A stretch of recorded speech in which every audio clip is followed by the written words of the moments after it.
දෙවෙනි ඇස නැත්නම් අපේ මොළයේ තියෙන පීනියල් ග්‍රන්ථිය සක්‍රිය කරලා ඒ සැඟවුණු ආධ්‍යාත්මික ශක්තිය අවදි කරගන්න ඕන ප්‍රධාන පියවර කිහිපයක් තියෙනවා.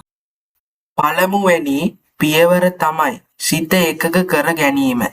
ඒකට හැමදාම උදේට හෝ රෑට විනාඩි 15ක් විතර කෙලින් වාඩි වෙලා තමන්ගේ ආශ්වාස ප්‍රාශ්වාසය දෙස විතරක් අවධානය යොමු කරන ආනාපානසති භාවනාව කරන්න ඕනේ.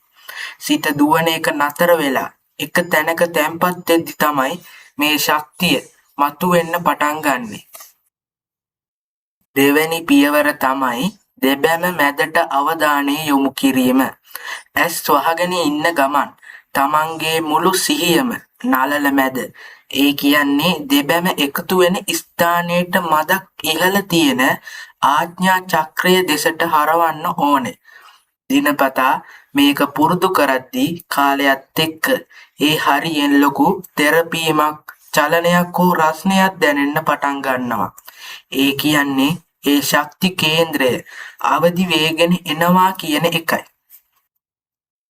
ඊළඟ ක්‍රමය තමයි ශබ්ද තරංග භාවිතා කිරීම.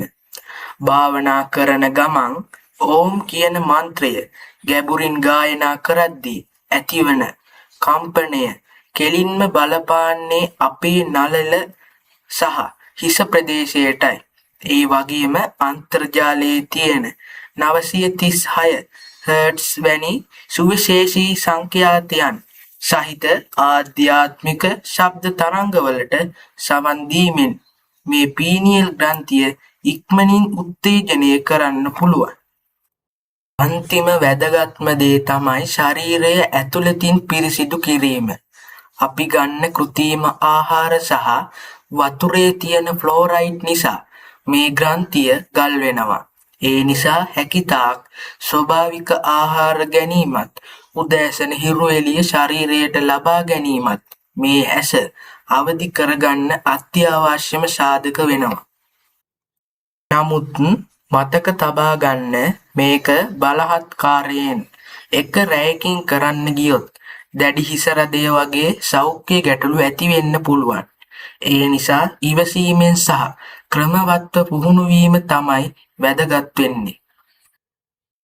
මේ වගේ අద్භූත සහ නොවිසඳුණු ලෝකයේ රහස් ගැන දිගටම දැනගන්න අපේ channel එක දැන්ම subscribe කරලා page එකත් follow කරලා එකතු වෙන්න.